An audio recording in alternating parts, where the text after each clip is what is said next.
Hər vaxtınız xeyir dəyərli arıçı həmkarlar, hər birinizi salamlayıram. Və bugün biz Qərb arıçılarının 6-cı, səhv eləmirəmsə 6-cı ümumi yığıncağıdır, eləmi bu? Yoxsa 7-cidir? 6-cıdır. Hə, 6-cı ümumi yığıncağıdır və bugün hər kəsi bir araya toplayan kütləvi arı qırğınlardır. Bəri başdan deyim ki, hər birimizə və Azərbaycanımıza, ekosistemimizə keçmiş olsun.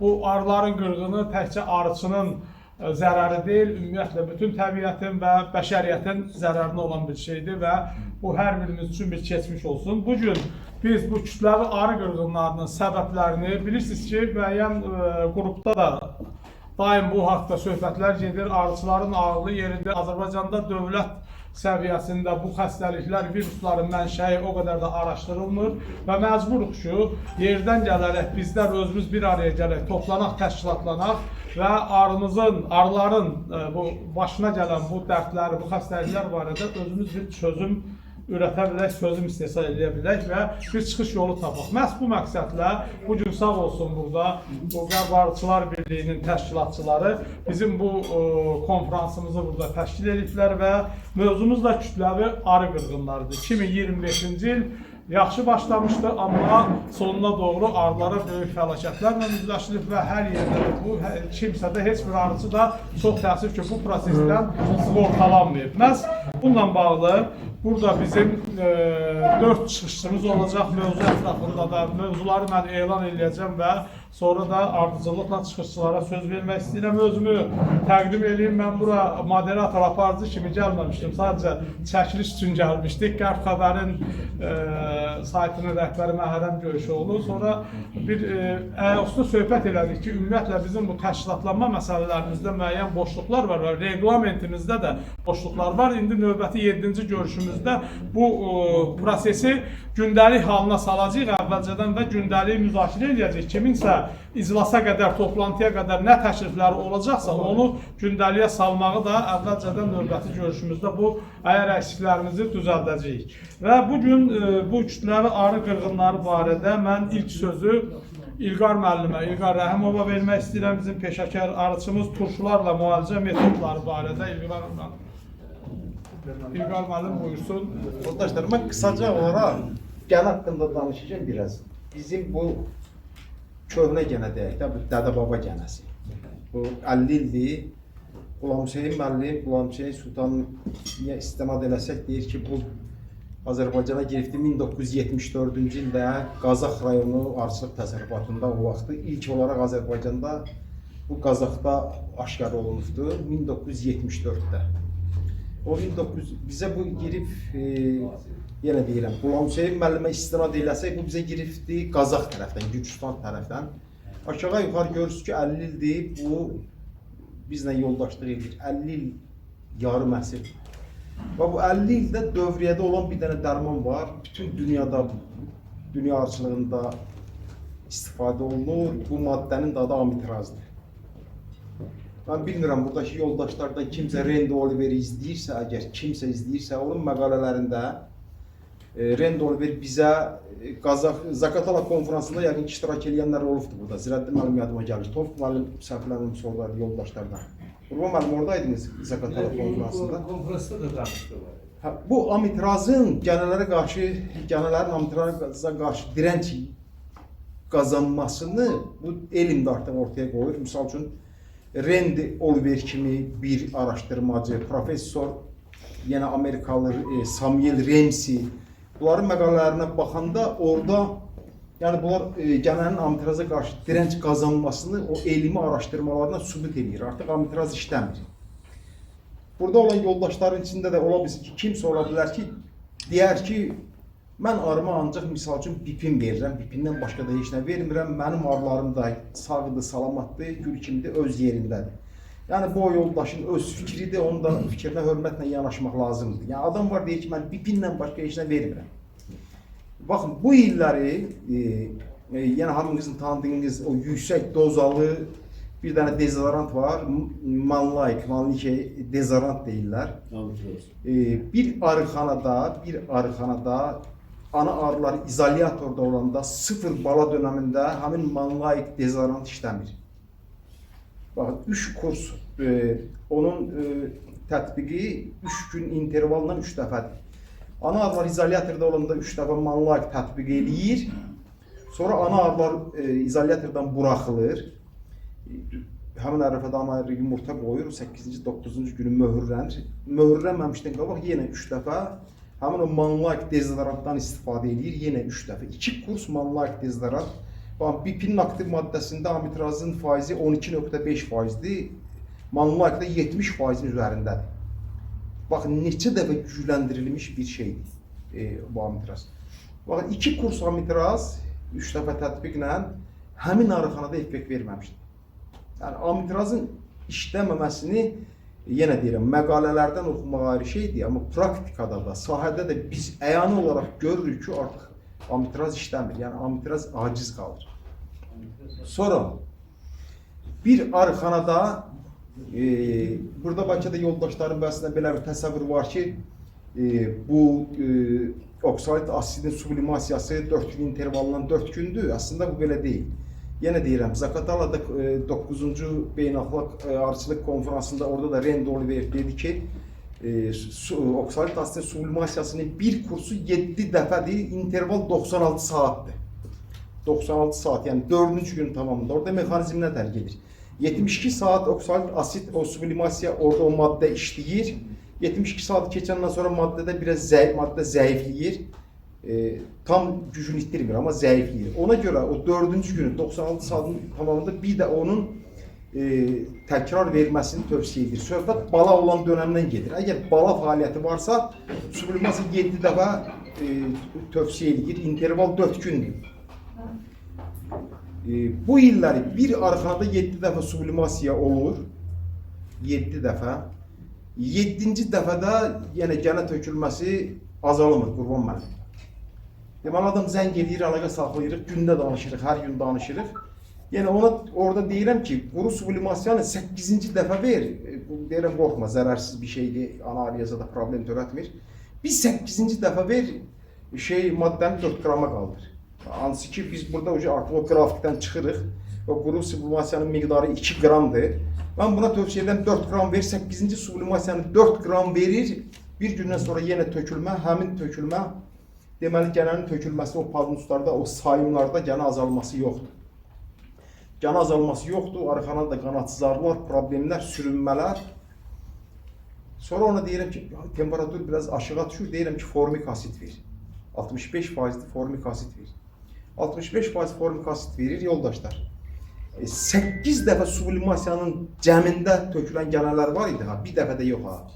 8 sublimasiyada tökülən gənələr bir formik asidin tətbiqində o sayda gənə tökülür. Təkrar edirəm, 8 sublimasiyanın cəmində tökülən gənələr bir formik asidin tətbiqində o sayda olan gənələr tökülür. Bu nəyi göstərir? O oksalitin quru sublimasiyası işləməmişdi. Niyə işləməmişdi? Hava çox isti idi. Avqust ayında gördüyünüzdə hansı vəziyyət var idi. Havada nisbi rütubət, mən havaya baxırdım, nisbi rütubət 20-yə düşmüşdü. Hətta bəzən baxırdım ki, 20-nin altına da düşübdü. Sublimasiya eləyən zaman havada nisbi rütubət yaxşı olar ki, 80-in üstündə olsun. Yəni 80-in üstündə siz sublimasiya eləsəniz, orada effekt alacaqsınız. Bayaq çöldə yoldaşlarla söhbət edirəm. Bir yağış yağır. İndi mən demirəm orada yağış sizin kürəyinizə yağsın. Sütqar ərzində yağış yağmır. Yağış yağdı mı? Yağış yağdı, kəsdi. Hava dumandır, yəni baxsın bir gün var, bir çiskin var, çisəhliyir. Hər yer su, zığ, palçıq, batdaq götürün o vaxt, bax, o zaman sublimasiya edin. Yoxsa quru havalarda nisbi rütubət əsasən də 60-dan aşağı düşən zaman siz sublimasiyadan effekt ala bilməyəcəksiniz. Bunun üçün orada süni rütubət yaratmayın. İndi TikTok'da Elxan müəllim də bilir, Ukrayna arıçıları orada kuruşka ilə su tökür, nə bilim, nə eləyir. Çünki o qədər çirkin videoları var, bir dənə video çəkirik, atırıq internetə, bu da yayılır bütün dünya. Onu su töyməklə, ətrafı sulamaqla həmin nisbi rütubəti almaq olmur. Əsas atmosferdə olan nisbi rütubətdən söhbət gedir. Yəni, nisbi rütubət 80-in üzərində olanda, hətta 90-in üzərində olanda, mən bu illəri bir dəfə sublimasiya eləyəndə nisbi rütubət havada 92% idi. Yəni, o yağışlı havalar ki var idi, bir sentyabr aylarında. Yəni, bu sublimasiyanı əsasən yağışlı havalarda edilir. Sözüm haradan gəl, mən həmişə danışanda çıxış eləyəndə ardıcılığı qatıb qarışdırıram, o ardıcılıqla gedə bilmirəm. o klassik kimyəvi dərmanlar var. Bizdə Azərbaycanda əsasən yayılan o maddələr 3 dənədir. Amitrazdır, fluvalinatdır, bir də flumetrindir. Burada 4-cü maddə yoxdur. Misal üçün, klofos var, Mübariz müəllim bilir, klofos Azərbaycanda yoxdur, dövriyyədə yoxdur. Bir ara brombroplat oldu, o da yığışdırıldı. Yəni bizim əlimizdə olan cəmi cümlətən 3 dənə maddə var. Təkrar edirəm, amitrazdır, fluvalinatdır, bir də flumetrindir. Baxın yoldaşlar, sizə əminliklə deyirəm, bu maddələr işləmir. Yəni bu maddələrdən özünüzü allatmayın. O manlayıq dezodorant, yenə deyirəm, işləmir. Ən yüksək dozada belə işləmir o. Bu Çin istehsalı bir dənə lenta var, kapron lentaları var. Hamımız tanıyız, Manhao Pro. Baxın, yüksək doza ilə buraxılıbdır. Mən onun orasına getməyəcəm. Misal üçün bizim Elxan Ələkbərov, Elxan müəllimdən aldığım bir məlumata görə o lentalar Bakıda yoxlanılır bir laboratoriyada. En azından o maddəni, kimyəvi maddələri yoxlaya bilirlər heç olmasa. Orada maddənin miqdarı, Qurban müəllim, 120 mg olur. Təsəvvür edeyim ya. Öz daxili bazarına Çin üçün buraxdığı məhsula 40 mg oxturur. Bizi kimi ölkələrə ixrac elədiyi dərmanın tərkibinə 120 mg maddə oxturur. Arıçı da lentanı tətbiq edir, qoyur yeşiyin içinə. 15 dəqiqədən sonra bir cərgədə 20 dənə arı var. Birinci arıya lentanı qoyur, o 20-ci arıya çatana qədər gəlir ki, o birinci arıdan artıq gənə tökülməsi olur. Onda da arıçı deyir ki, bu Manhao'dan yoxdur, bu çox gözəl şeydir, bu çox effektiv şeydir. Görür, gənəni 15 dəqiqə bu gənə tökür. Yoldaşlar, doza o qədər yüksəkdir ki, dozanı yüksəltdikcə, həmi baxın amitrazda, həmi fluvalinatda, flumetrində, dozanı qaldırdıqca, miqdarı qaldırdıqca, bütün problemlər də onda çıxır ortaya. O gənələrin direnç qazanması, maddələrin, nə qədər maddələri qaldırırsan, o daha çox ora, daha tez orada uyğunlaşma əmələ gəlir. Başqa bir o direnç qazanma məsələsi arıçılara bağlıdır. Siz hamınız bilirsiniz ki, misal üçün, payızda, sentyabr ayında o lentanı qoyur ora, Mart ayında götürür. Biz bunu en azından gəzdiyimiz arıxanalarda görmüşük. İnternet üzərindən baxdığımız videolarda biz bunu görürük. Payızda ora maddəni qoyubdu, yazda götürür. Əslində o həmin maddəyə qarşı arısına peyvənd vurur, peyvəndlənmiş olur. Bütün dərman preparatlarının üstündə yazılır. Misal üçün, lent şəkilli dərmanların üstündə yazılır ki, misal gətirirəm mən, 25-30 gün yuvada qalır. Əgər o istehsalçının orada onun təlimatında göstərildiyi müddətdə sən o lentanı oradan götürüb utilizasiya eləmirsənsə, ləğv eləmirsənsə, bax, artıq sən o maddəyə qarşı o arılara peyvənd vurmuş olursan. Bizim hamımıza uşaq vaxtı peyvənd vurulubdur. Niyə görə peyvənd vurulubdur? Həmin o xəstəliklərə qarşı bizdə direnç qazanırıq, immunitet yaransın bizdə.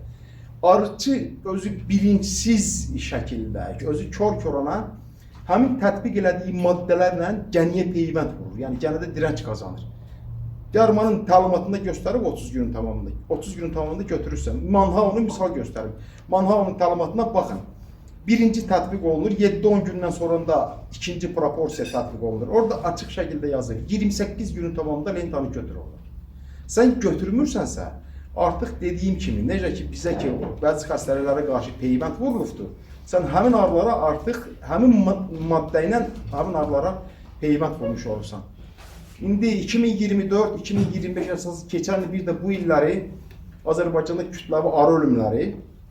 Mən bircə dənə rayonu misal gətirəcəm. Təkcə Lerik rayonunda, söhbət bir rayonun özündən bir kəndindən getmir.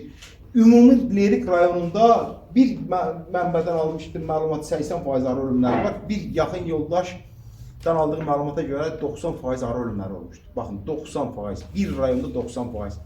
Həmçinin Astara, Lənkəran, həmçinin Qaxsa, Qıtala, Balakən və s. yerlərdə.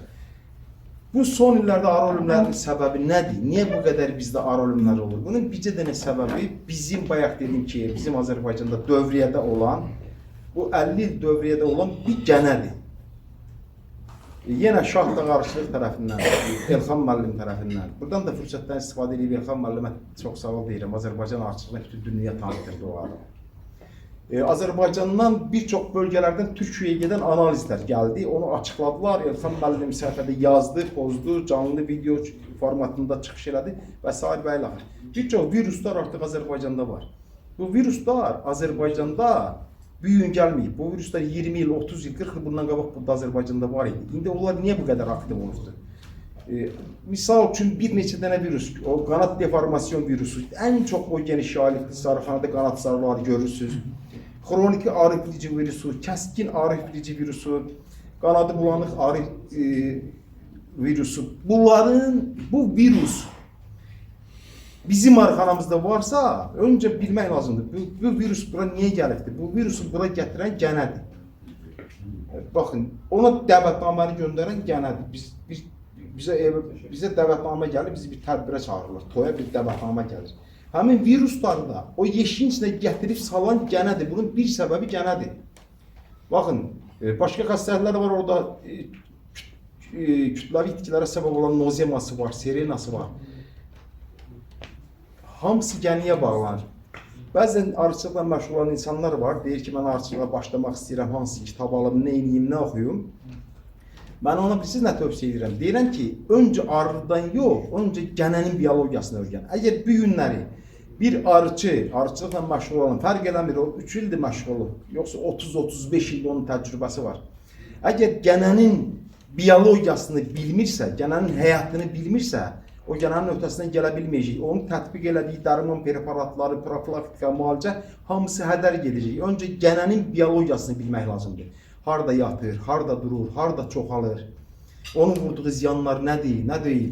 Gənəni birinci arıdan qabaq gənəni öyrənmək lazımdır. Bütün problemlər gənənin üstündədir.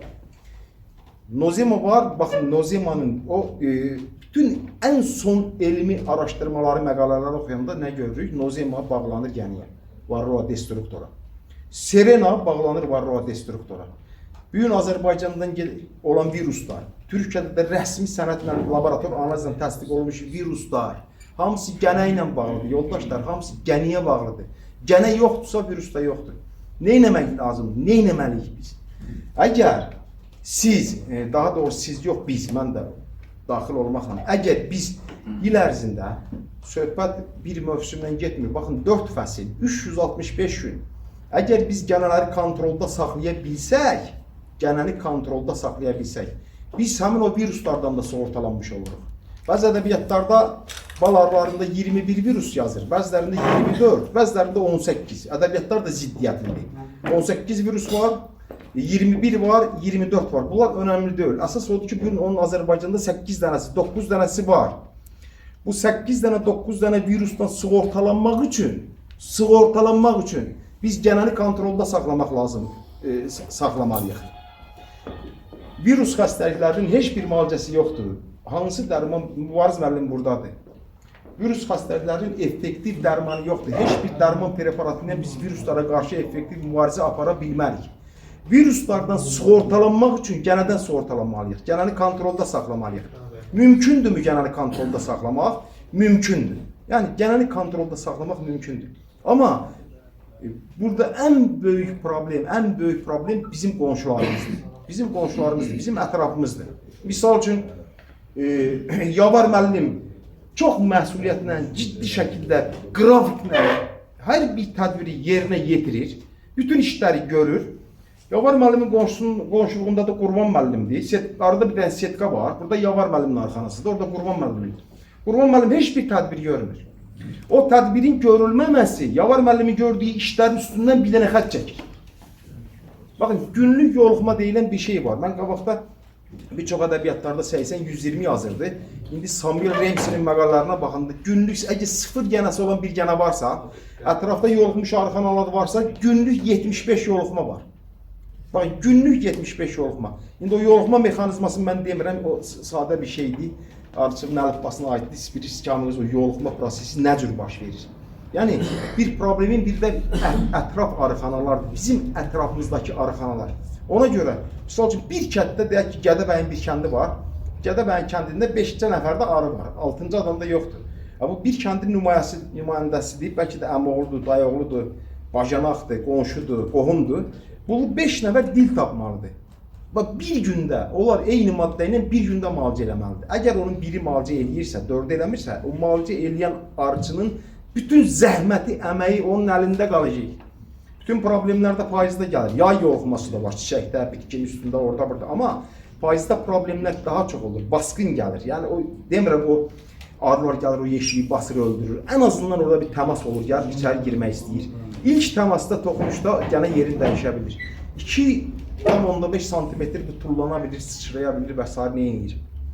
Başqa bir problem yeşiklərin poludur. Köhnə sistem olan yeşiklərdə mən dedim bayaq ki o klassik kimyəvi maddələr, amitraz, flumetrin, fluvalinat və yaxud efir yağlarının tətbiqindən sonra yeşikin poluna tökülən gənələrin bunun da elmi araşdırmalarda bunun da təsdiqi var ki 20%, baxın hətta 30% yenidən arıların bədəninə yapışa bilir.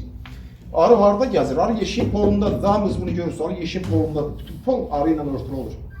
O maddələrin tətbiqindən yeşiyin poluna tökülən gənələr bir müddətdən sonra biraz ayılandan sonra, biraz huşu başına gələndən sonra təzədən oradan yapışır arıya. Amma yeşiklərin polsetka olan, birisi də o siyirmə deyirlər, padnus olan yeşiklərdə gənələrin yenidən arıya yapışma ehtimalı sıfıra bərabərdir. Çünki o həmin setkadan padnusa tökülür. Yəni ona görə də bəzən dərmanların tətbiqindən burada nəticə almaq olmur. Misal üçün, bu günləri yenə deyirəm, amitrazın bir çox fərqli tətbiq üsulları var. Mayi halda, birisi bu bipindir. Misal üçün, onu tüskü halda körükdə yandırıb verirlər və s. Bu maddələr artıq işləmir. Praktika göstərir ki, son əsas 2 ilin praktikası göstərir ki, ən yüksək effekt verən, ən yüksək nəticə verən qarışqa turşusudur. Baxın, mən hələ oksalit asidin adını çəkmirəm, buzqulağı turşusunun adını çəkmirəm. Ən effektivi, ən yüksək effekti verən arı xəstəliyinin, varatozun müalicəsində ən yüksək effekt verən formik asid. Onun da problemləri var, temperaturu sevmir, yüksək temperaturda ciddi problemlər törədir, əmələ gətirir və s. və ilaxır. Əgər temperatur yüksəkdirsə, alışdırma dozası deyilən bir doza var. 2 qramdan verin, qorxmayın. Temperatur deyək ki, 30 dərəcədə, 32, 33, 35, 2 qram heç nə eləməz. 2 qram gənə tökürmü? 2 qram da kifayət qədər gənə tökür. Ona alışdırma dozu deyirlər. Siz artıq həmin temperaturlarda 10 qram, 15 qram verə bilmərsiniz. Həmin o alışdırma dozunu verə bilərsiniz. Gənəni nə cür kontrolda saxlaya bilərik il ərzində? Kardonların, burada istifadə edənlərdən mən bilirəm ki, Cavid istifadə eləmişdə kardonlardan. Oksalit gliserin əmdirilmiş kardonlar var. Sonra bu kardonlar biraz ikinci plana keçdi, biz keçdik salfetə. O göy salfetlər yəqin yadınıza gəlir, Türkiyənin Selpak firmasının göy salfetlərini işlətdik. İndi, baxın uşaqlar, son, lap yaxın, bəlkə də bir neçə ayın tamamında kardonlar da sıradan çıxdı, ikinci plana keçdi, salfet də keçdi, artıq bir dənə maçalka girib dövrüyə. Sellulozik maçalka. Sellulozik maçalka. Azərbaycanda həmin maçalka hal-hazırda bir dənə Araz marketləri şəbəkəsində satılır. Bu günləri real Araz marketlərdə həmin maçalka var. İstər kardonların effektivliyi maçalkanın effektivliyindən zəif olduğuna görə kardonlar artıq çıxartdıq. Salfetlərlə həmin maçalka müqayisədə maçalka üstün olduğuna görə salfeti də çıxartdıq. Bu gün dövrüyə girir sellulozik, baxın təkrar edirəm, sellulozik maçalkalar Araz marketlərdə var. Bunun proporsiyalarını sonra biz paylaşarıq, bölüşərik həmin maçalkanın.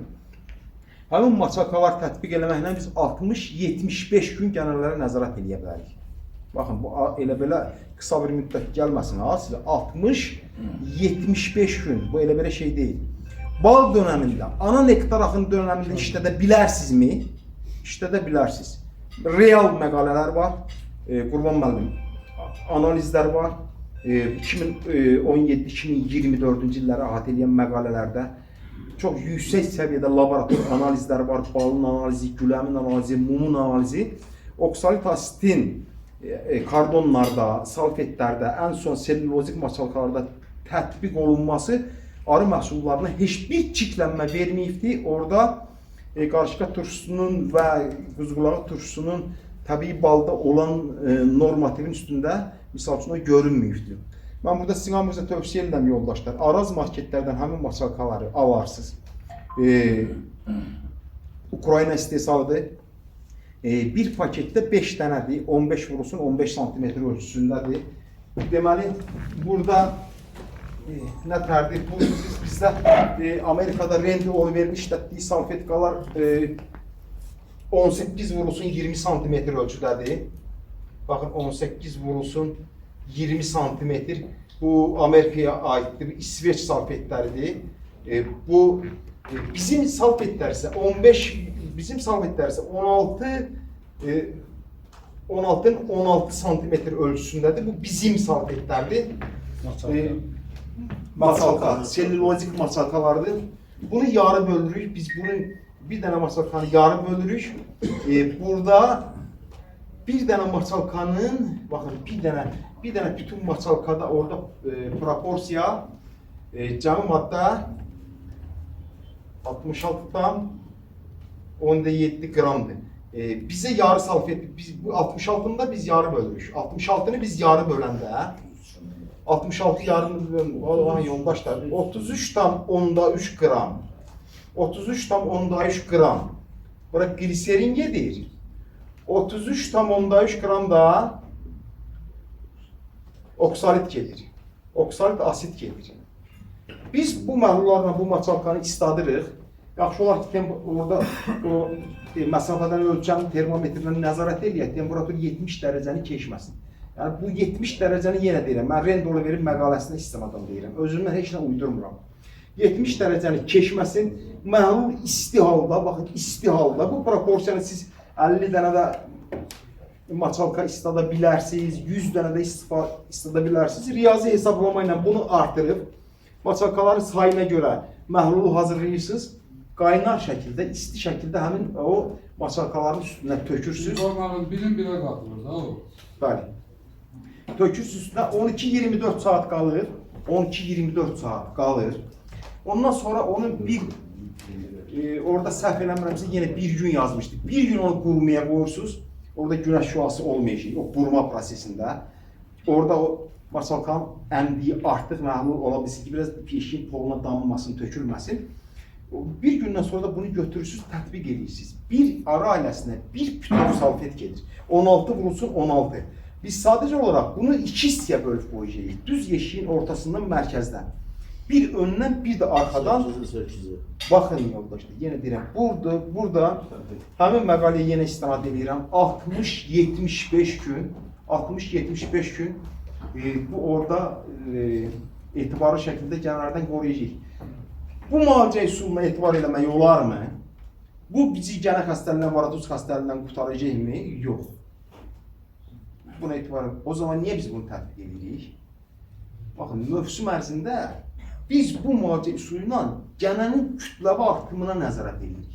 Biz əsas müalicə üsulumuz nə vaxt başlayacaq bizim? Bal süzümündən sonra. Biz balı süzüb qutarıb yekunlaşandan sonra biz onun adını qoyuruq, onu ana müalicə üsulu. Baxın, ana müalicə üsulunu biz onda başlayacağıq.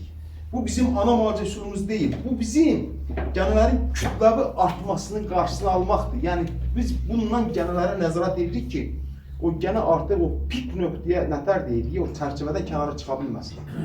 Bundan biz nəzarət edə bilərik. Sonra Ukraynada bir dənə gel var yoldaşlar. Mən bilmirəm, Rusiyadan hər hansı bir mən Mübariz müəllimlə söhbət edəcəyim o barədə görüm Mübariz müəllim əli Ukraynaya çatır, yoxsa çatmır. Bir dənə orada bir gel var.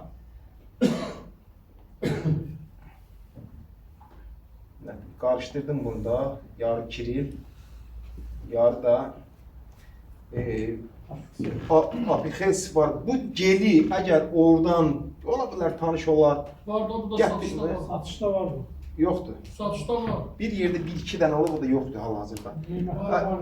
Əgər bu gelə kimiləri çatırsa, yəni 100% organik, 100% organik bir vasitədir. Bundan da istifadə edə bilərsiniz. Bunun tərkibi timoldu, mentoldu, bir də ekvalit yağıdır. Amma bu uçucu yağlar olduğuna görə bu maçalkalardan fərqli olaraq bunun ana nektar axımında tətbiq olunması tövsiyə olunmur. Çünki bu iyili və qoxulu maddə timol və mentol iyili qoxulu olduğuna görə balın tərkibini dəyişə bilər. Bal süzümündən öncəki dönəmlərdə, deyək ki, mart ayında, aprel ayında bölgələrə uyğun apixesi 100% tətbiq edə bilərsiniz. Çox yüksək effektiv bir vasitədir. Yəni 6 setkalarda effekt verir.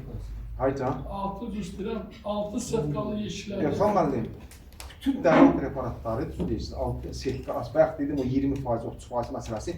O maddələri biraz təsir zərgiyəndə gələn şu başına gələndə təzədən araya yapışır. Yoldaşlar, bizim məqsədimiz nədir?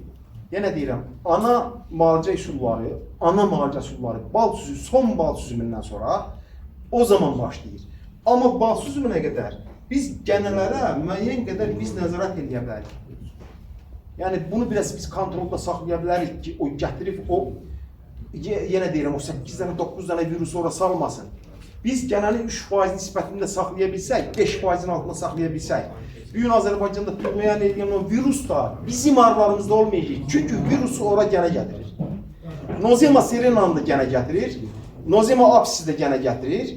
Arı xəstəliklərində elmə məlum olan, bu günləri dünyada arıçılıqda elmə məlum olan xəstəliklərin 90%-nin səbəbi varroa destruktordur. Orada 10% xəstəlik var, gənə ilə onun əlaqəsi yoxdur, bağlanmır.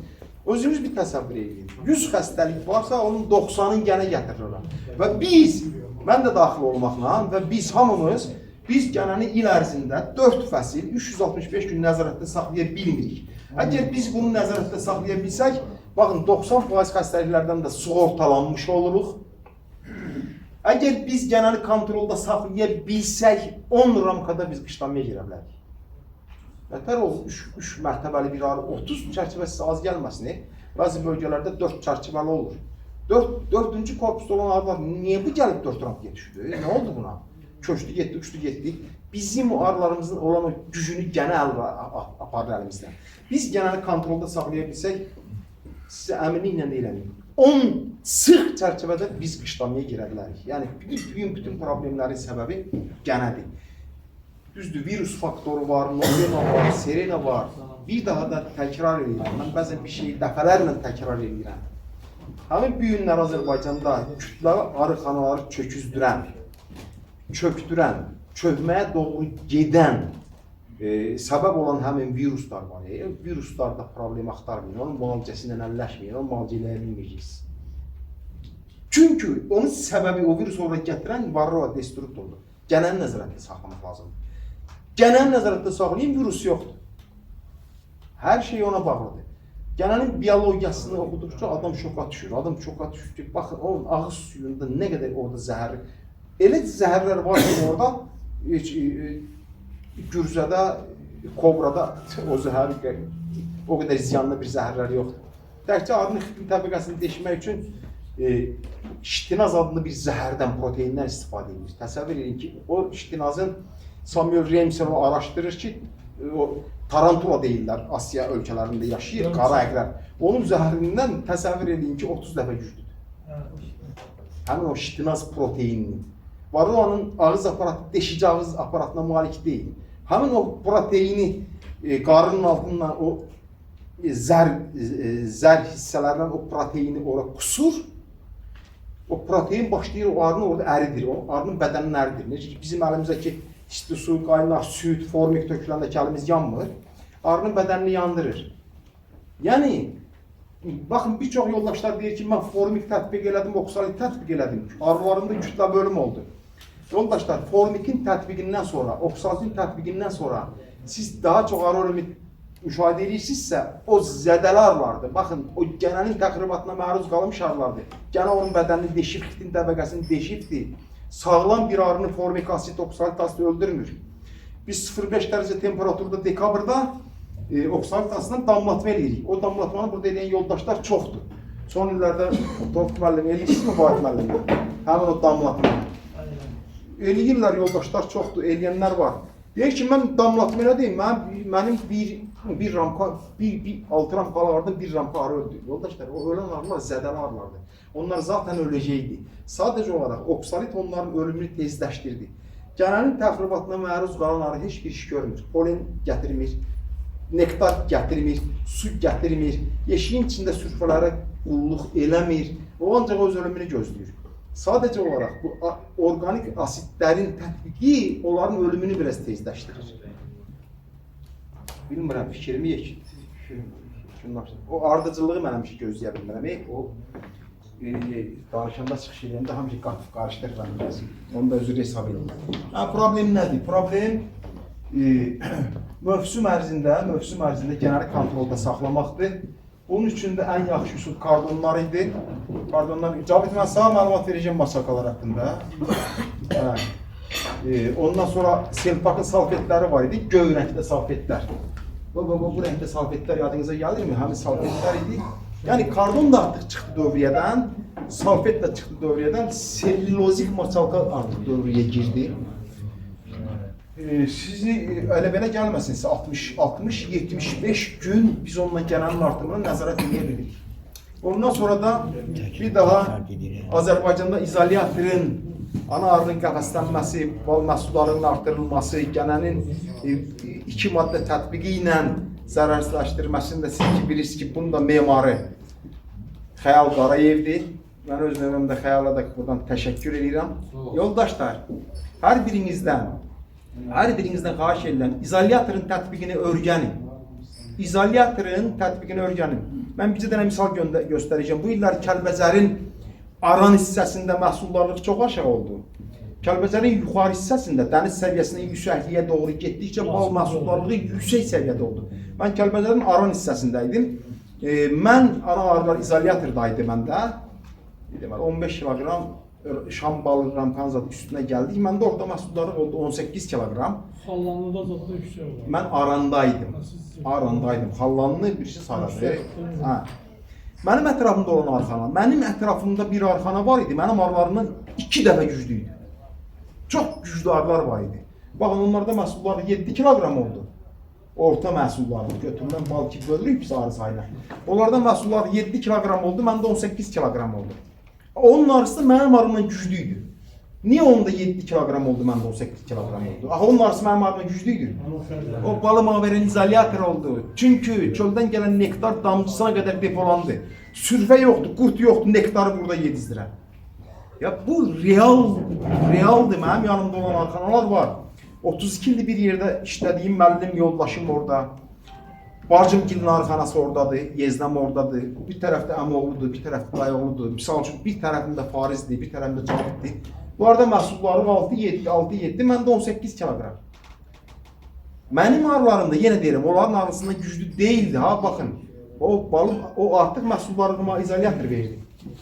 İzolyator bir balı süzdünmü? Yoldaşlar, bu izolyatorla işləyənlər, orada izolyator işləyənlər başladılar 15 dəfə darma, 20 dəfə darma.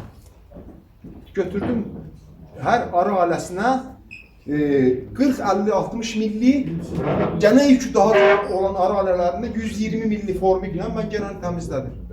Və gənə problemindən də azad oldum. Düzdür, o sonradan yol oldu o heç ama azad oldum. Söhbət izolyatorun üstünlüğündən gedir. İzolyator tətbiqində bir daşla 2 quş vururuq. 0 bala dönəmində gənəni asanlıqla vura bilirik. Bir də artıq bal götürürük, artıq məhsuldarlıq götürürük. Sonra yadıma düşdükcə, bir şey də deyim sizə. Gənənin gizlənmə, əsas gizlənmə problemi intervaldadır. Bax, bu da yeni məlumatdadır. 2025-ci il Fariz, bax bu 2025-in yanvar ayının konferansında, kim var belə konferansda? Baxın, Malıxinin, Amerikadan gələn yox, Rendi yox, o birisi, o doktorun. Baxın, intervalda gənələr gizlənə bilir. Qurban müəllim, problem nədir? Bunlar nəyi bizə çatdırdı? Bilməm, siz gələndə Gəncədə axşam Malıxinlə görüşdük, o çörək yedik, söhbət elədik orada. Deməli, bizim problemimizin bir də interval problemidir, yoldaşlar. Intervalda gənələr gizlənə bilir. Biz bu günlər dərman vermişik. O dərmanı da biz nə vaxt verəcəyik? 4 gündən sonra verəcəyik. Düzdürmü? Baxın, bir gün dərmanı verdik, bir də bu 4-cü gün dərmanı verəcəyik. Düzdürmü? Bax, burada, bax, 3-cü gün bu intervalda gənələr gizlənə bilir. Çünki birinci verilən dərmanın gənəni vurma mexanizması artıq burada zəifləmişdir. Bax, burada zəifləmişdir. Yəni, bir üskükdən çıxan gənə, onun anası ki girir oraya qızla çıxır, ha, maylanmış çıxır. Ananın özü yox. Ana girir oraya yumurta qoyur, oradan maylanmış qız çıxır. Onun qızı avtomatik olaraq başqa möhürün içinə girir. Girməsə yumurtlaya bilmir. Onun o yumurtası, o işləmir o mexanizm. Hökmən gizlənməlidir. Bizim problemimiz intervaldır. Həmin intervallarda biz, arıcı deyir ki, mən 20 dəfə dərman vermişəm, gənə qutarmır. Niyə? Interval var. Bax, orada intervalda gizlənir gənə. Bu problemi də aradan nə götürür? İzolyator götürür. izolyator götürür, gənənin gizlənməyə yeri olur. Yəni biri var gənə daxildədir, biri var xaricdədir. Daxildə olanda möhrün altında olur. Dərmanlar vurmur onu. Dərmanların təsiri yoxdur. Amma möhür olmayanda çöldə olur. Biz avtomatik onu vura bilirik. Ona görə bu da izolyatorun üstünlüyü budur. Təşəkkür edirəm. Biraz çox danışdım. Sual vermək istəyirəm. Buyur qan. Bilmək istəyirəm, gələcək dərmanını siz nədə görürsünüz? Formik asitdə, oksid turşularda görür. Ancaq formik. Bu günləri, real bu günləri gənələrin həm oksid asitdə, həm formik asitdə dirənç qazanması yoxdur. Yəni bu elmi məqalələrdə də var. O amma orada Rendol verir, orada məqaləsində xüsusi qeyddən bir şey yazılır, qara şriftlə. Yazır ki, biz bilmirik 10 ildən sonra gənələrdə turşulara qarşı da dirənç yaranacaq, yoxsa yox. Yəni reallıq büyündən gedir. Yəni büyün yoxdur. Turşuların xüsusiyyəti var da, aşılayır, dağıdır, yandırır, kör eləyir, kar eləyir. Nəfəs borusun, yəni turşulara qarşı büyünləri gənədə dirənç yoxdur. Yəni çıxış yolu turşulardır. Yəni bir dəfə də o Azərbaycan Arşıları qrupunda İlxan müəllimin çıxışına baxın, o cümləni o orada da işlədir orada. Yəni çıxış yolu turşulardır. Yəni bugünkü vəziyyətə baxandakı bu maddələr işləmir. Biz də baxırıq ki, çıxış yolu turşular. Ziyansız ham xeyirlisi. Bəli. Yəni yoldaşlar, hamımız qarışqa turşusunu işləməyi öyrənməliyik. Çünki tropi cənəsi yəni konkret olaraq uzun sistemi görməli. Buyur qanam, buyur. Süfrələrin içində olur, ağzı bağlı süfrələrin. Yəni mən bildiyimə görə də qarışqa turşusu hətta süfrələrin, ağzı bağlı süfrələrin içində olan gənəllərdə tələf edir. Ona görə də... İlxan müəllim, o bizim konferansa gələn Sedat bəy, Sedat Sevin. Onların təcrübəsi var universitet səviyyəsində, formik asit tətbiq edirlər. Sonra möhürlü laboratoriyada sökürlər. Pensiyetlə sürfələri çıxardılar ki, sürfələr sağlamdır. Baxırlar, sürfələrin içindəki gənələr ölübdür. Yəni, formikin yeganə dərman vasitəsidir ki, möhürün içində gənələri vura bilir. Yəni, amma o, biraz o temperaturu sevmir. Gələk temperatura əməl edir. Bir də arıçının öz təhlükəsizliyi var. Qardaş, əlcək var. Gəyəninə, gözünə də bir açıqı vurur. Ağzına da bir maska vurur. Bəli. Bütün dərmanların tətbiqindən qabaq, dərmanların tətbiqi nəzəriyyəsini oxumaq lazımdır. Əlimizdə internet cimimizdə gəzdiririk. Dərmanın adını yazırsan, o knopkanı vurursan, baxırsan ki, instruksiyası açıldı orada. Bir dəfə oxumaq lazımdır. Azərbaycan arıçısı dərmanların təlimatını oxumur. Vallahi oxumur. Mən üçün vacib edir, çox sağ olun. Sağ olun. Deyək qədər, mən çox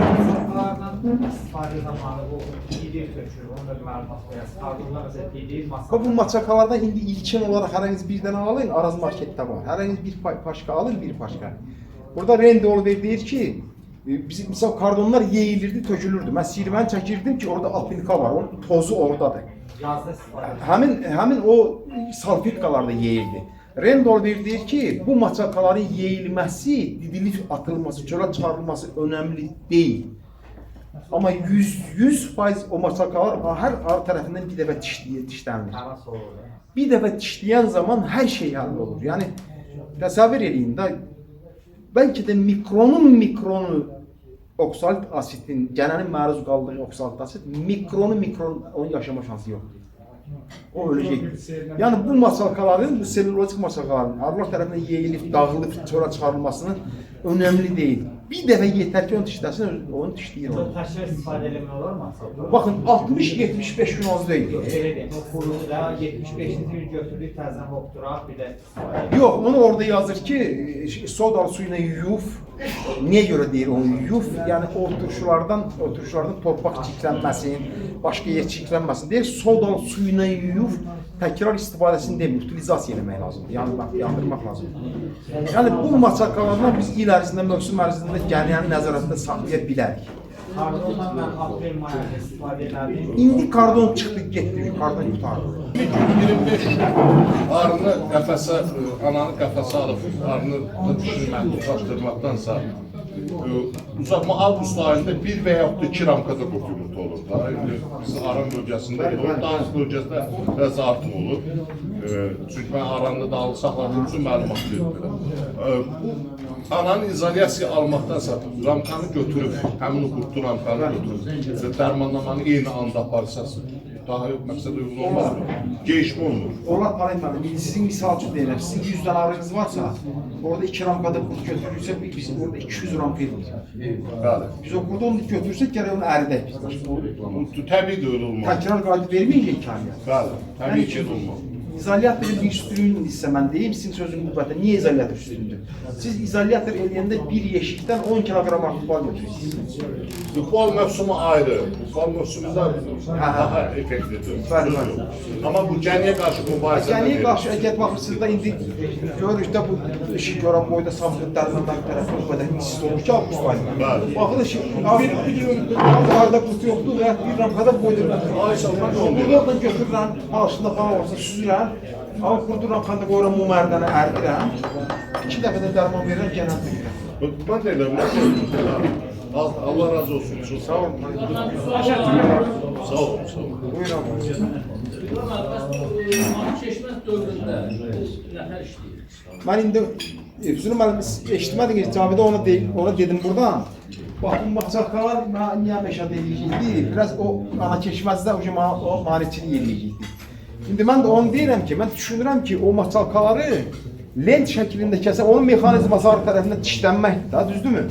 Bunu da mən ramkanın üstünə qoymuşam. Mən belə bir şey fikirləşirəm ki, onu 3 sant, 4 sant elində kəsən, üstdən yenişə sallayam. Yəni həmin prinsipdir. Amma həmin məqalədə bütün hər şey atacağım sizə, tərcümələr hamısı. Amma siz qrupdasınız da, modern arçılıq WhatsApp qrupundasınız.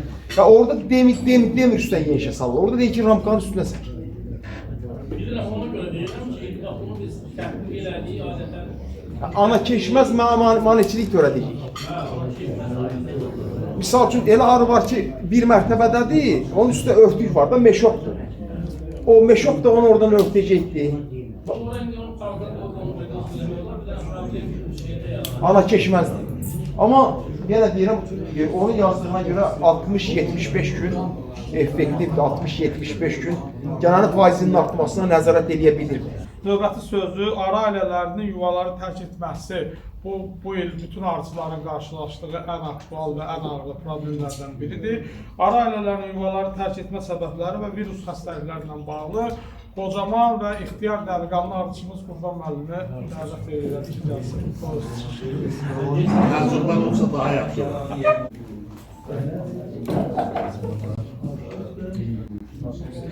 Herkesi salamlayıram. Arıçılar kimi hamımız zəhmətkeş insanlar girişiblər. Xahiş edirəm.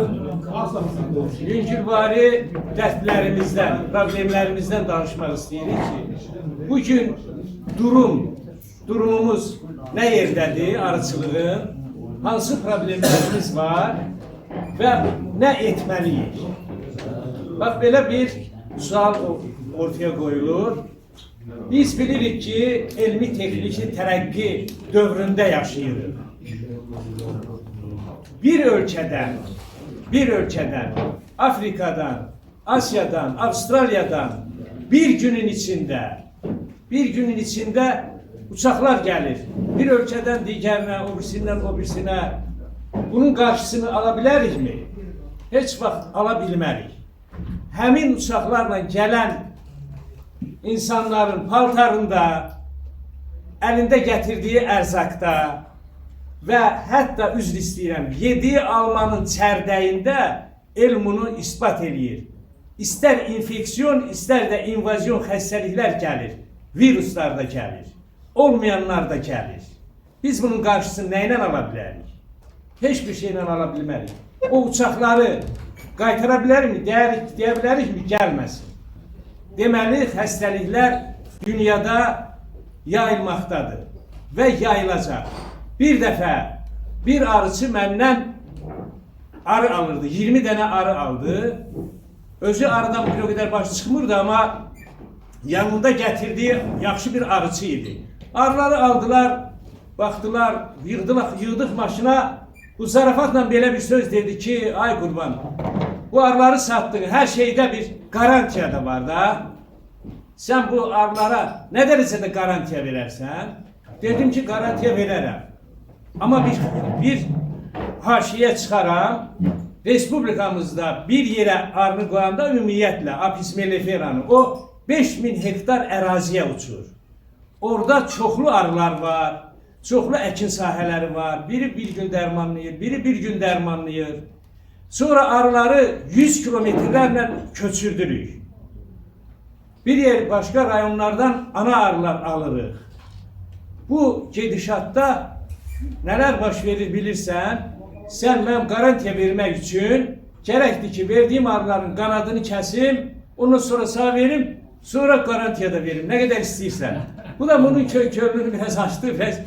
Doğrudan da hələ başqa ölkələrdən yox, ölkəmizin içində kaotik olaraq arıları dağdan arana, arandan dağa köçürdürük. İlqar müəllim dediyi kimi varroa yayılır və virusları olanları da yayır.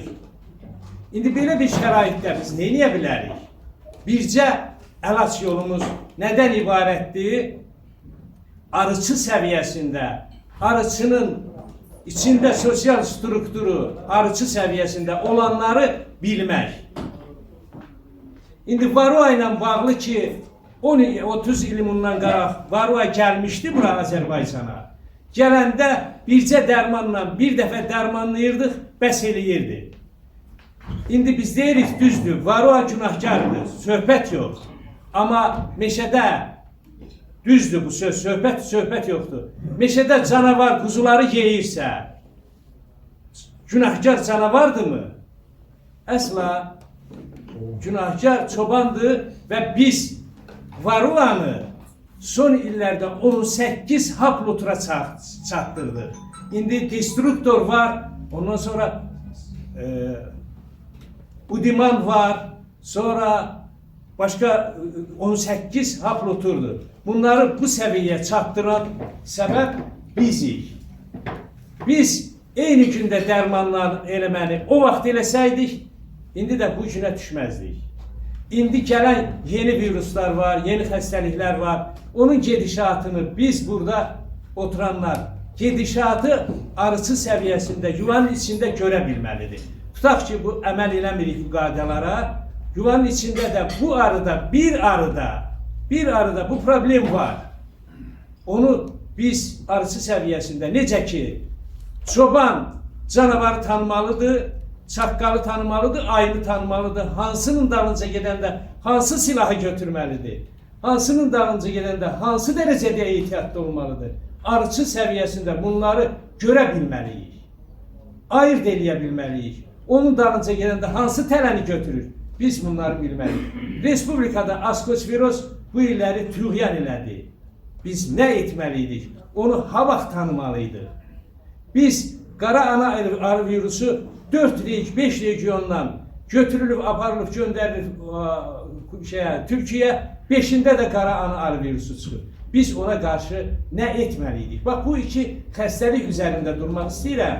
Yəni, çoban həm çaqqalı, həm canavarı, həm ayını, həm bəbiri, həm kaftarı tanıdığı kimi, onlara qarşı ayrı-ayrı tələ qurmalı olduğu kimi, biz də bu xəstəlikləri tanımalıyıq. Mən ikisinin üzərində durmalıyam. Biri virus, biri də göbələk. Askospiroz bu ölkəmizi taladı. Məsələn, bir arıçı mənə zəng eləyib ki, mən arıları dağdan, aramdan getdim dağa, 3 gündən sonra askospiroz baş aldı getdi. Heç gərək dağa gətirməyəydi. Deməli, bu adam askospirozun o gedişatını bilmir. İlk zədələnmə gedişatını bilmir.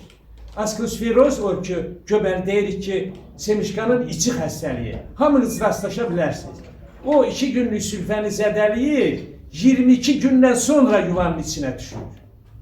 Deməli, 22 gün gedişatda bu gedişatı gözlə görmək mümkündür. Hətta zədələnəndə görmək mümkündür. Bəzən deyirik ki, bu laboratoriya yoxdur. Sən əgər canavarı tanımırsa, laboratoriyanın yaxasından tuta bilməzsən. Sən askospirozun gedişatını bilmirsənsə arıçı səviyyəsində, laboratoriyanın yaxasından tutmağa ixtiyarın yoxdur. Gərək onu tanıyasan, sonra bir yeşikdə varsa, onun tədbirini görərsənsə, deməli, o arını xilas edə bilərsən. Yaxud laboratoriyaya xilas çoban deyər ki, burada bu canavar var, o gələr yoxlayar, o quduzdur, yoxsa yox. Laboratoriyanın işi ondan ibarətdir, amma tanımaq sənin işindir. O ilk askosferozla zədələnəndə nə baş verir? 22 gün ərzində yavaş-yavaş quruma baş verir və gözlə görükür. O ki, arısı deyir ki, arxana gətdim dağa, deməli 22 günə o baş verir ki, quruyur. O 17 gün idi ki, o arı xəstə idi. Nətər? İlkin zədələnmə yuvanın, sürfələrin başında ağ yığıntı yığılır. Hələ askosferoz o birisi arılarına keçməyib, bir arıdadır. Sonra o ucu bizləşir, bir şəklə düşür. 10-cu günündə başlayır sülfə tamamən o askospiyera göbələyi girir onun içindən, sülfəni təmiz parçalayır, onu daşa çevirməyə başlayır. Və onda tamamən görükür. 22 gündən sonra da düşür. Deməli o dağa gətirəndə 17 gün idi ki, aranda bu baş vermişdi. 3 gün ərzində də nə üçün o yuvanın içinə töküldü və onu gördü. Deyir 3 gün yağıntı oldu, nəmlik askosferoz yaratdı. 3 gündə arılar çölə çıxmır, yuvanın içində artıq yetişmiş askosferozdur. Çəkir, tökür içəri, çox görükür və deyir, hə, bu askosferoz yarandı. Amma ilkin vaxtda sülfələrin bir hissəsi ki, o ilkin variantda ki, ağzında, sülfələrin içində ağ yığıntı yığıldı, biz vəziyyətə çevrildi. O vaxt sən ona nistatin versəydin, sarımsaqla müdaxilə eləsəydin, askosit versəydin, sən o yuvanı xilas edə bilərdin və o da gələcəkdə sənin arxanana, sonra da bütün respublikaya yayılmazdı. Yəni, ilkin bütün xəstəliklərin, Avropa çürüməsinin də, Amerika çürüməsinin də laborator törədicisi gözlə görülmür. Amma ilk gedişatı birbaş arısı gözlə görə bilir. Hər hansı biri haqqında əgər söhbət düşsə, onun haqqında da bu cür danışa bilərəm. O da arısının məlumat kitabında yazılır. Əvvəldən axıra yazılır. Elə bil biz kitabdan qorxuruq. Kitabı oxumuruq. Hər bir arıçılığa başlayan paralel olaraq arısının məlumat kitabını əvvəldən oxumalıdır və o interneti tapa bilmirsən. Yuvada bir narazçılıq görən kimi aç, həmin xəstəliyin başlanğıcı axıra kimi oraya yazılır. Onu da həmin yuvanı müalicə eləsən, deməli həmin yuvanı xilas elədin. Həmin yuvanı xilas elədin, arxananı xilas elədin. Həmin arxananı xilas elədin, zonanı xilas elədin. Çünki arxananı bərk dedim, gəzdiririk axı. Zonanı xilas elədin, ölkəni xilas elədin. Deməli, bir vəziyyətdən asılı olaraq həmin zonaya gəlibdirsə həmin xəstəlik, orada onu xilas edir. Arısı nüfuz eləməlidir, onu sanki elə bir canavar gəldi, orada çoban başa düşmədi, balaladı 10 oldu, sonra da 100 oldu, gələcəkdə bütün sürünü məhv elədi. Amma ilkin gələndə canavarın izini görsən, ona qarşı müdaxilə eləsən, gələcəkdə də həmin ərazidə canavar sənin arılarını yeməyəcək. İndi bax bu bir invazyon xəstəliklərin bir nümunəsidir. Askosferozun ilkin başlanğıcı. Hansı ki o bizim ölkəmizdə bu illəri arılarımıza çox ziyan verir. Bir dənə də virus haqqında danışmaq istəyirəm. Bu da qara ana arı virusudur. Təqribən 2010-cu ildə stansiya Mingəçevirdə biz arı saxlayırdıq. Arı beçə tutulmuşdu. Mən də bu beçələrin məmələri, ana məmələri tez-tez qırırdım ki, anaya beçədən qaçsın. Ana məmələri beçəyə tutulmuş arıda qırmaq ən böyük cinayətdir, ən böyük yol verilməzdir. Əvvəla onu Rəhmətullah mübarədə yaxşı danışıbdır. Əvvəla onu oradan xilas edə bilməyəcəksən çətinliklə, həm də xəstəlikləri yayacaqsan. İndi onun əgər beçəyə tutulub, anaların gözləri bağlanılıbsa, onun metodikası indi ayrıdır, ona keçməyək. Mən bunu qırdım, bir də gördüm ki, bir dənə ana arı yuvanın içində ölür, belə interesli sarı rəngdədir. Sonra o birisini qırdım, üçündən biri, bir də gördüm o birisi də sarı rəngdədir. O birisini davam elədim, gördüm ki, bir neçəsi belə sarı ölübdür. Yuvanın içində... Ölü həm də qarantuldur da, bir də qarantul. Bizə dəqiqə ölübdür. Gətdim, mənim o vaxtı müəllimimiz Abbas müəllim oradaydı. Dedim ki, Abbas müəllim, burada belə bir şey var. O vaxt o məlum deyildi. O dedi ki, arılar əgər besə verməlidən qayıdırsa, o analara elə təsir eləyir ki, havayla, onu içərdə öldürür. Ona görə də bu, bax bu budur. Sonra bu Amerika kitabı, hansı kitabın müəllifi kimdir? Təzə çap elədilər. Keniyyətoğlu da onu çap eləyib, Azərbaycanca çeviribdir. Oranı oxuyandan sonra gördüm ki, bu qara ana arı virusudur, 21-ci ildə. Elə 21-ci ildə də onu paylaşmışdım. Həmin məqaləni yazdım ki, ay qardaşlar, bizim 21-də. Məqalə də durur, hamıya da paylaşmışam. Bizim ölkəmizdə qara ana arı virusu var. Bu zaman ana arı yetişdiricisi xəstəliyi deyirlər ona.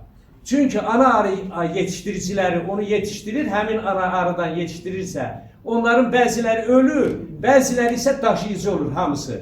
Ana arılarda daşınır hər yana, bu xəstəlik olduqca çoxaldır və bugünkü kütləvi arı ölümlərimiz baş verir. Bax, burada diqqətli olmaq lazımdır. Deməli, nə baş verir? Ana arının yetişdirirsənsə 10 dənəsindən biri mütləq qırmalısan. Bu zaman orada torba xəstəliyi deyirik, kisəli qurd. Ruslar ona meşostilastulot deyir. Türklər tulumsuz xəstəliyi deyir. Bu həmişə yayılmış bir xəstəlikdir. Qırırsan, onun elə bilirsən ki, arının balası torbanın içindədir. Torbanın içindədir. O, bax belə çürümüş, saralmış. Onu kimi ana arı da elə torbanın içindədir. Amma əlavə olaraq qovucuğun içi qaralır. Ona görə ona qara ana arı virusu deyirlər. Bu arılar çoxları orada ölür, bəziləri isə daşıyıcı olur, gəlir bizim arıların içində daşıyıcı kimi yumurta qoyur, o arının analıq orqanlarını zədələyir. Yumurta qoyur, arılar zəif çıxır. O da gah bütövlükdə zədələnir, gah da yarımçıq zədələnir. Arı çıxır, nə qədər rasxod gedir o arıya. Sonra yuvadakı işləri görə bilmir, sonra uzaq uça bilmir, az müddət uçur, bir də baxsan yuvada bal yoxdur. Baxırsan bu arı 5 ramkadır, 10 ramkadır, 10 kilo bal verir, bu arı 15 ramkadır bal vermir. Elə havaydan arılar arı yetişdirir, oradan da onlar bir müddətdən sonra ölür, yenidən xərc çəkir, yeni arı. Bir arının yetişdirilməsi üçün çoxlu enerji sərf olunur. Bax, indi bu iki məqamdan danışım da, o birisilərə indi vaxtımız yoxdur. Bu iki məqamı, biri virus, biri göbələk. İndi birində bakteriyadan da danışmaq olur. Amma onlar hamısı burada danışmağa heç lüzum yoxdur. Çünki arıçısansa, qardaş, sürücüsənsə rolu tanımalısan. Əvvəl qanun qaydaları bilib, sonra rola oturmalısan. Təkərləri bağlamamış sürə bilərsən, arıçı olmaq üçün. İndi burada bir haşiyə çıxmaq istəyirəm. Tez-tez hökuməti günahlandırırıq. Hökumət filanı eləmədi, hökumət... Əsla bu, belə bir şey çox çətindir. Niyə? Çünki hər bir insan ixtiyarı var ki, 18 yaşına çatdı və yaxud daha tez arı saxlasın. 18 yaşına kimi arıdan heç xəbəri yoxdur. Amma birdən dağda bir dənə beçə görəndə bunu saxlamaq fikrinə düşür. Gətirir, bir yeşil tapır, arını ora qoyur, başlayır arı saxlamağa. Sən gedib bir yolda bir maşın görsən, onu sürücüsü ola bilərsən, qətiyyən ola bilmərsən. Məsuliyyət hiss eləməlisən ki, hər bir adam arı saxlayırsa, ya bir adamın şagirdi olmalıdır bir 3 il, ya da onunla paralel də arıçılığın ilkin mərhələsini, arıçı səviyyəsində arıçılığı öyrənib sonra arı saxlamalıdır. Onda varroa da az olacaq, bütün dərmanları da az verəcəyik. İndi bəzən hökuməti qınayırıq ki, hökumət nə eləmədi? İndi bütün adamları, hökumət arıçı səviyyəsində 18 yaşına kimi çatmış adamları arıçı səviyyəsinə öyrədə bilər? Bilməz. Sən əgər arıçı olmaq istəyirsənsə, deməli onu kitabı oxumalısan, bir adamın şagirdi olmalısan, ondan sonra da arı saxlayanda o gedişatı biləcəksən, viruslara da tanıyacaqsan, bakteriyanı da tanıyacaqsan, ilkin gedişata düzgün əməl edəcəksən, heç bu qədər də xəstəliklər olmayacaq və arılar kütləvi ölməyəcək. Birinci şərt, kişi, arıçı olmalısan, arıçılığı bilməlisən, sonra arı saxlamalısan. Sürücü olmalısan, sonra maşın sürməlisən. Yoxsa qəza eləyəcəksən. Bu qədər arı ölümlərinin səbəbi budur. Biz qarşısını ala bilmərik ki, Afrikadan bizə 3 günün içində virus gəlsin. Gələcəkdir. İnvazyon xəstəliklər var, kiçik pətək böcəyi var. Arının alma çərdəyinin içində gəlir. Viruslar bütün qidaların üstündə gəlir. 3 gün, 5 gün yaşaya bilir. Ona görə də biz əlaç yolumuz odur ki, burada yığışmışıq, vaxtımızı sərf edirik. Arıçılıq kitabı qoltuğunda olmalı. Arıçılıq məlumat kitabı, elmi kitablar bizə lazım olmasa da, arıçının məlumat kitabını hamımız, heç kimimiz hamısını oxuyub öyrənə bilməsə də, qoltuğunda arıçının məlumat kitabı həmişə olmalıdır, ona əməl eləməlidir. Diqqətinizə görə minnətdarım. Təşəkkür ederim. Sualınız var mı Qurban müəllimə? Təşəkkür edirəm. Mövzumuz ana bancı və müxtəlif preparatlarla müalicə metodlarıdır. Hər birinizi salamlayıram. Mən Gedistin Görşənmər, Harbəkəsən. Burada bu ana bancı məsələsini mən saxlayaq gələn səfərə biraz vaxt uzun getdi. Arıçılarımız da yorulubdur. Əsas bugünkü məsələ bu müxtəlif arı ailələrinin müxtəlif preparatlarla müalicəsindən söhbət etmək istəyərdim. Deməli, bizim bayaq çıxış edən İlqar müəllimi, Qurban müəllimdir, tam əhatəli danışdı.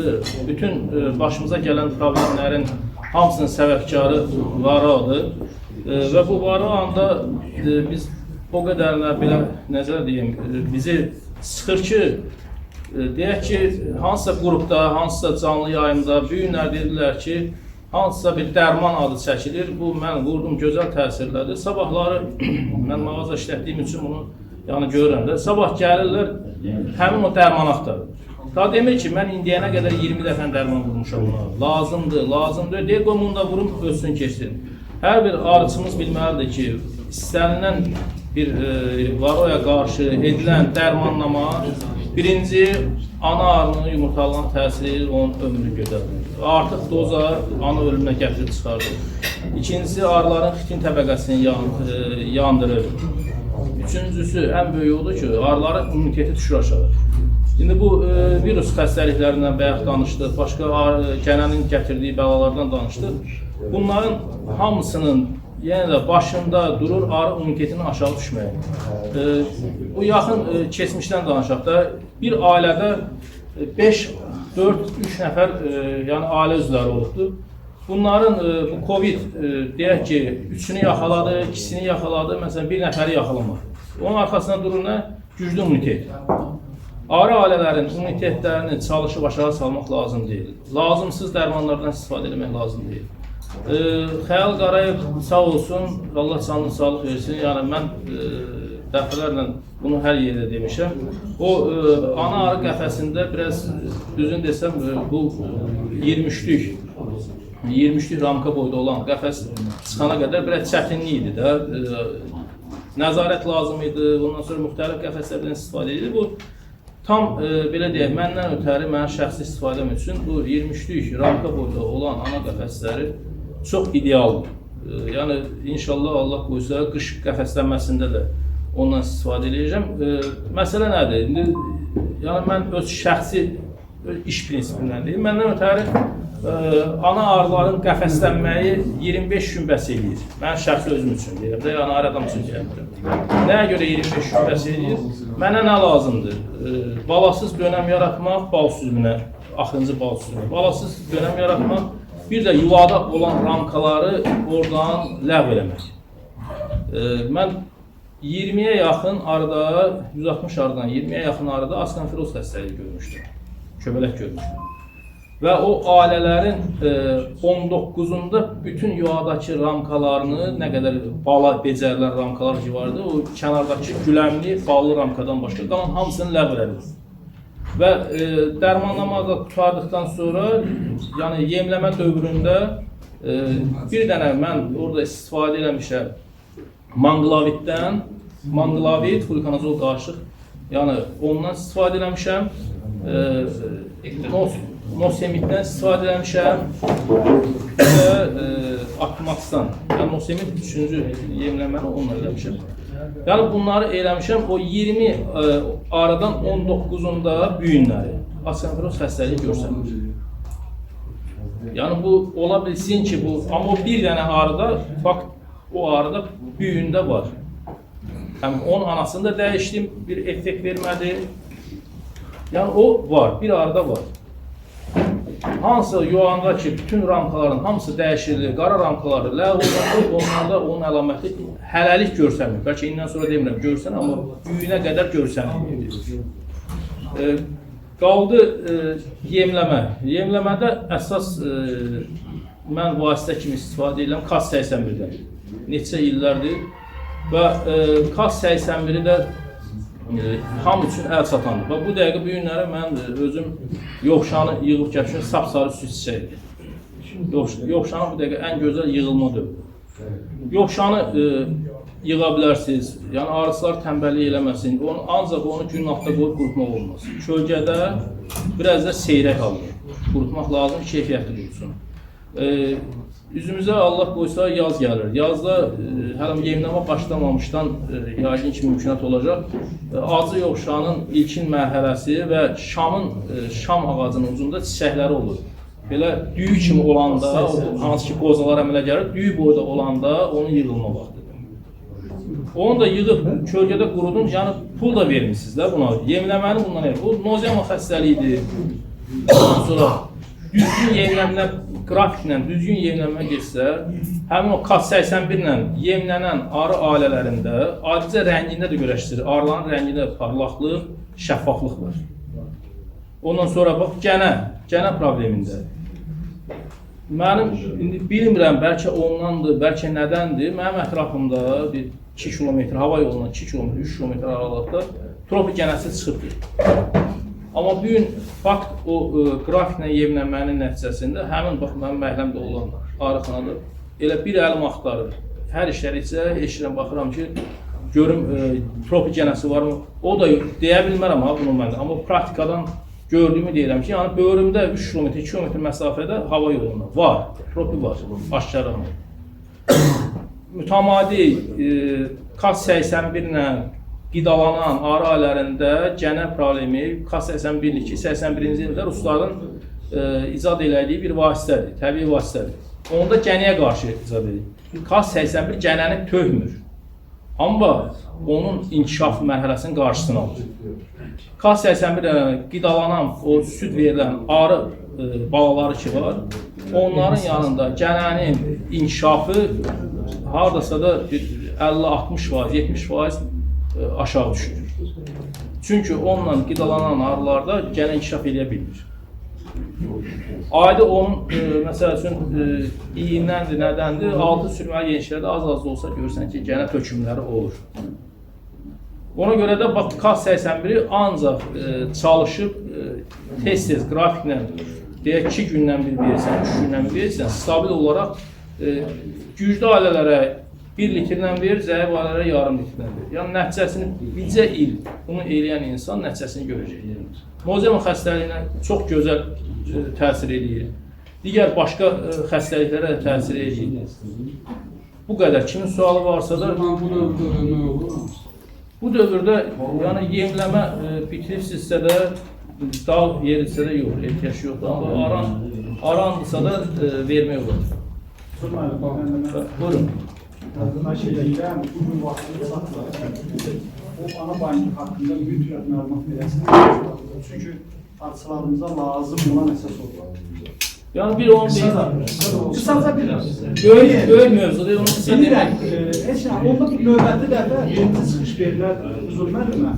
Bütün o barədə, çünki arıçılarımızın hamısına bugünkü gün vacib olan bir məlumat verirlər. Biz orada xırda bir detal, gördüyün o bütün iş, çəkinləri, İncəliklərinlə hamısı məhv edib qoyulur. Səhv buraxılmasın da belə. Yəni mənim bir dənə, məsəl üçün, bir dənə arının kluba girmək məsələsi ki var, ön tərəfi nəzərdə tutmuşdum, gün döyən tərəfdə arı kluba girir. Arxada girdik, qabaqda orada bildim ki, elə bir şərait yaratmaq lazımdır ki, kluba girsə də nə qədər güclü şaxta olsa, kluba girsə yenişin içində ananın üzərində klub yığılmasın. Onu valla uzun söhbətdir, yoldaşlar da yorulur. Növbəti dəfə inşallah tam ətraflı, yəni qəfəslə gətirələrdən. Görüşlərdə görüşlərdə qəfəsi tam izahat versəniz gözəl bir şey olar. Həqiqətən çox bəhrəli. Yaz payızları belə deyim də, bax ana qəfəsindən xırda bir nüans deyim. Payızda eşyarların itağı deyil, onun hücumunun qarşısını almaq üçün nukleusları qorumaq üçün ən gözəl vasitədir. Bu bir. O nukleusların itkisi qarşısı alınır. Yazda da qışlamadan çıxmayan ailələri gözləməlisən ki, aprel ayının axırına ən yaxşı halda, yəni respublikada ana yetişdiriciliyi mayalanma aprel ayının axırı olur. Ona qədər də ailə məhv olub gedir. Amma açdım, baxdım, gördüm qardaş, anasızı götürsən onu versən. Artıq qalıbdır. Bölmələrini, mən axırıncı ananı buraxdım, fevral ayının ana bankından axırıncı ananı istifadə elədim. Fevral ayının ya 27-si ya martın 1-i idi. Həmin arı ana bankında olan arı, düzdür, arı nüfuzu tam 8 ramkanı tam basırdı. Həmin arı gəldi Qaratikanın 300 metrədə. O ana bankı dediyinizdə bir yeşikdə neçə ana satılır? O, əgər ən yaxşısı nə qədər yəni say az olsa, arı nüfuzu çox olsa, onda yəni tam arı nüfuzu o qədər güclü olmalıdır ki, onda 14-20-yə qədər ana arı saxlama olur. Onun xüsusi qəfəslər var, indi bizdə o qəfəslər yoxdur, xüsusi qəfəslər var, gözlər var. İndi biz quşlarını ana satdığımız sarı qəfəslərdə yoxdur, amma xüsusi qəfəslər var ki, onları sırf ondan istehsal olunubdur. Sağı da, solu da, qəfəsin setqası iki tərəfdən, yəni orada bir də məsələ nədir? Orada yaxşı şey nədir? Orada məhv olan analar ki var, hansının ki feromonu zəifdir, onsuz da onu verəcək arıya, o arıda ana dəyişməyə gedəcəkdir. Feromonu zəifdir. Bir ölən onlardır. Onu yemləndirir. Həzrət feromonu çox zəif olan, yəni itkiyə gedəsə anadırsa da orada məhv olur. Bu qədər. Arif, sualı varsa. Gözəl arzu dostlar, mən Vəfan Nəbiyev. Deməli, özüm haqqında kiçik bir məlumat vermək istəyirəm. Uzun müddət farmasevtik şirkətdə işləmişəm, 13 il. Son 5 ili rəhbər vəzifədə işləmişəm, həmçindəki dərman preparatlarının gətirməsi ilə məşğuldur. Hazırda işləmirəm farmasevtik şirkətdə, müəyyən bir səbəblər oldu, mənim ölkəmdə silkələdilər, ziyana saldılar böyük şirkətlər, ona görə də müflis oldum. Ancaq dərman şirkətində işlədik, arıçılığa gəlməyimdə də məqsəd ondan oldu. Yəni, normada fikirləşsək, baxarıq ki, bütün apteklərə girsən 50%-i təbii tərkibli, yəni bitki mənşəli dərmanlardır. Arıçılığa gəlməkdə də fikrim oydu ki, yəni mən arıçılıq, çiçək tozundan, güləmdə, arı süddə, bunlar hamısı dərman sayıldığına görə bunları aktivləşdirib hansısa bir çeşiddə istehsal eləməkdir. Yəni arzu olaraq hələ də məndə qalır, qabağa gedə bilməmişəm o sahədə. Ancaq son illərdə arılarda kütləvi ölümlərin səbəbləri bəlli olduğuna görə 2 ildir mən öz arxalarında hazırladığım dərman preparatını istifadə edirəm. Bu dərman preparatının adı Apilife kompleksdir. Düzdür, hazırda yalan danışmayıb qeydiyyatdan keçməyibdir. Ancaq qeydiyyatdan keçməməyinə baxmayaraq mən qida təhlükəsizliyi agentliğinə müraciət eləmişəm. Onlar məktub formasında müraciət eləmişəm. Onlar mənə hələ də bir cavab verə bilmirlər. Çünki Azərbaycanda birinci istehsala gedə biləcək veterinar dərmandır. Yəni başqası hələ birinci olmur. Onlar mənə baxdılar, mən onlara baxdım, mənə cavab verəmədilər. Nəsə göndərdilər yuxarı instansiyalara, onlar da mənə hələ də dəqiq bir cavab verə bilmir. Nəsə hələ də qalır. Ancaq 2 ildir öz arıxanamda istifadə edirəm. Ondan qabaqki ilə məndə 3 çürümə, 2 göbələk, sonraki ili 12 çürümə, 3 göbələk, ondan sonraki ili isə 6 çürümə, 1 iflis, 1 göbələk xəstəliyi olmuşdu. Son 2 ildə mənim arıxanamda bir dənə də olsun xəstəlik yoxdur. Bəli, varroa problemi var. Yaşlı ana problemi var. Ancaq ana mayallama problemləri var, ancaq xəstəlik yoxdur. Yəni nə məndə deyirəm. Mən demirəm ki, bu dərman panaceyadır, bütün hamısına kömək edir, yox. Elə xəstəliklər ola bilsin ki, yəni kömək edə bilməsin. Ancaq faktiki olaraq öz arxamda mən bunları görürəm və bugünkü gündə 2 ildir görürəm ki, ya xəstəlik yoxdur, mən bunlardan qurtulmuşam. Artıq əziyyət çəkmirəm. Hamıya bəllidir ki, bir arada problem olanda arıçının fikri oraya yanaşır və digər arılar nəzarətdən kənarda qalır. Nəzərdə çatdırır ki, mənim arxanamda 100-dən artıq arı var. Deməli, tərkibi nədən ibarətdir? Tərkibi tam olaraq bitki mənşəlidir. Bitkilərdə üstünlük nədən ibarətdir? Bitkilər də canlıdır. Onlar da həm bakteriyalara, həm viruslara, həmçində göbələklərə qarşı özlərində immunitet formalaşdırırlar. Bugünkü günə biz bu bitkiləri çalışırıq dəmləməyə, qaynama yolundan verək. Ancaq bu müəyyən bir etapda razılaşmalıyıq ki, dəmləmə və qaynama olanda belə deyim də, bunun tərkibi ölür. Bitkinin tərkibi ölür və həmin bitkinin tərkibində ola bilsin ki, hansısa maddə başqa bir maddəyə çevrilir və bu ziyanlı tərəf ola bilər. Ancaq spirtdə adi 40%-li araq hansı ki, toylarda da içirlər, spirtdə nastoyka edilmiş və düzgün seçilmiş doza qaydasından hazırlanmış preparatda bu ölmür. Spirt çox güclü konservatordur. Yəni onu konservləyir, saxlayır. Tərkib tam olaraq qalır. Yəni spirt girib bitkinin içinə orada olan o lazımlı qidalı maddələri çəkir, özündə saxlayır. Artıq lazımsızı tullayırsan, qalan şeyi saxlayırsan. Yenə deyirəm ki, yəni çox güclü bir dərmandır. Bir dənəsi 8 manatdır. Qiymətində deyirəm, məndə olan qiymətdir. Spirtdə hazırlanır. Nəzərə alsaq ki, Apimax kimi bəzi dərmanlar var ki, hansı ki, onlar qaynadılıbdır və patrikası çoxdur. Bugünkü günü, mən deyim sizə, 400-ə yaxın arıçı öz arıxanasında Apilife kompleksi sınaqdan keçirir. Nümunələr gətirə bilərəm. Bir nəfər var, Nəsrin müəllim Ağsu rayonundan. 3 arısında virus xəstəliyi var idi, iflic xəstəliyidir. Onu sağaltdı. Mingəçevirdə Nizadil adında bir qardaş var. Onda 17-19 arının, 19 arının, təşəkkür edirəm, 19 arının 17-sində iflic xəstəliyi vardı. Bunu Anna xanım Brendovda Lətif müəllimlə bu Şəki konferansında belə deyək də, gedəndə xahiş eləmişdi ki, getsin ora, getdi Anna xanım. Baxdı ki, bu iflicdir, mənim verdiyim həm də diaqnoz təsdiqləndi. Plus da bundan var idi onda, özü dedi bunun hamısını. Oxuyub tərkibini, tərcümə eləyəndən sonra Anna xanım ki, bu dərman onu sağaldacaq. Elə də oldu. Həmin arı getdi Oğuza, bal yıldı, sonra getdi Kəlbəcərə. Orada yaxşı nəticə verdi, sonra qayıtdı, gəldi təzədən bir də Mingəçevirə. Sonra Xaçmazda oldu, Qubada oldu, bir də Bakıda oldu. Yəni, faktiki bir də öz arxanında, yəni deyirəm, faktiki olaraq bu dərman sağaltdı. İstifadə qaydası bir dənəsi 10 litr şərbətə qatılır, şərbət ilıq olmalıdır.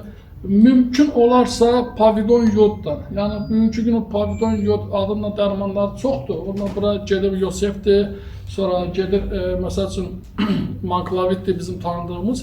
Təzəlisə gələcəkdir, indi görək gətirə bilsək, Centra yod deyilən bir pavidon yod da gələcəkdir, o da çox gözəl dərmandır. Bu illərin kutusu maşındadır, yadımdan sizi gətirin göstərim. Özüm istifadə eləmişəm, çox gözəl nəticədə göstərmişəm. Mənim arxanımda bugünkü günü hamının arasında göbələş paşaldı getdi, virus xəstəlikləri məndə yoxdur. Deməli, normalda gücdə ortalama gedir 70 qramdan hər ramkaya, kandi formasında isə 50 qramda. Ümumiyyətlə 5 kiloqram kandida atılır bir dənəsi, 50 qramdan ramka sayılır. Yəni sənin yuvanda orada 3 ramka, 4 ramka varsa 200 qram kandida qoysan bəs edir. Deməli, normalda 10 arıya 3 dənə gedir. 10 arıya 3 dənə, bəli. 10 arıya 3 dənə gedir, düzdür, biraz xərc aparır, imtahsız spirtdə hazırlanıb, ona görə maya dəyəri yüksəkdir. Yəni, faktiki olaraq kim verirsə, yaz ərəfəsində kim verirsə, faizdə də aldı. Əlavə olaraq da gələn üçün yenə sifarişlər veriblər. Kim istərsə, yenə deyirəm, telefon nömrə 070 313 33 40. Hazırda maşında da varımdır, kim istərsə zapasçı alıb özündə saxlaya bilər. Dərmanın adı yenə qeyd edelim, Apilife kompleksdir. Apilife kompleks, bu 1-ci Azərbaycan veterinar dərmanı. Elxan müəllim, bunun doz aşırını soruşmayacağım, bu biznes sirridir əlbəttə. Hə. Tərkibində hansı bitkilərdən Hayır, qatıb istifadə çok edirsiniz? güzel soru. Tərkibində acı yovşan, deməli həm çiçəkləyən, həmçinin çiçəklənməyən dövründə, yəni yaz payız dövründə qırmızı acı biber, Echinacea bitkisi çox gözəl immunomodulyatordur. Evkalipt ağacının yarpaqlarıdır. Sonra tərkibində kək otu var və dəfnə yarpağı. Dəfnə yarpağı çox güclü. Bu arılara verəndə ehtiyatlı olun, o doza seçim lazımdır. Hökmən dozdan artıq verəsə arılarda tələfat yarada bilər. Ancaq dəfnə yarpağı düzgün doza seçildikdə həm insan orqanizması üçün, bir də sarımsaq, həm insan orqanizması üçün, həmçindəki arılar bədənləri üçün çox gözəl immunomodulyator sayılır. Yəni xəstəliklərə qarşı davamiyyətini artırır. Məsləhət görürəm hər birinizə. Bir də bir sual da verin. Manklavitdən ikisi bir yerdə qatılıb verəndə, manklavitdən, yəni pavilon yoddan effektivliyi 2 dəfə artır. Yəni hardasa normada manklavit 1 litr şərbətə 12 ml qatılır, 12 ml qatılır. Amma Atilaf kompleksdən verəndə 5 ml verməniz kifayət edir.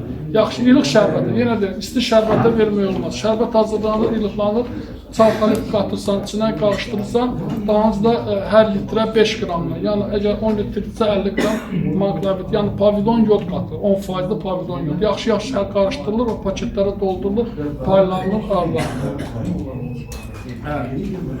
Başqa nəsə sualınız var, Dərman? Qarışımı hansısa bir, məsələn, ədəbiyyat demirəm, deyin hansı, yəni hardansa mənbəsi varmı? Əlbəttə, mənbə deməli, Rusiyanın yaxşı dərmanı var. Maksimenavit adında bir dərman preparatı var. Mən o preparatın əsasından danışam. O preparatın orada qiyməti səhv eləmirəmsə bizim pulun 18 manat. Hazırda Şahdağda var. Elxan müəllim Ələkbərov sağ olsun ki, mənə dəstək durdu. Oradan da arıçılar alırlar. Yəni özüm də Bakıdan göndərə bilirəm. Şəmkirdə olan arıçılara da göndərə bilirəm. Problem yoxdur. Bütün regionlarda göndərirəm.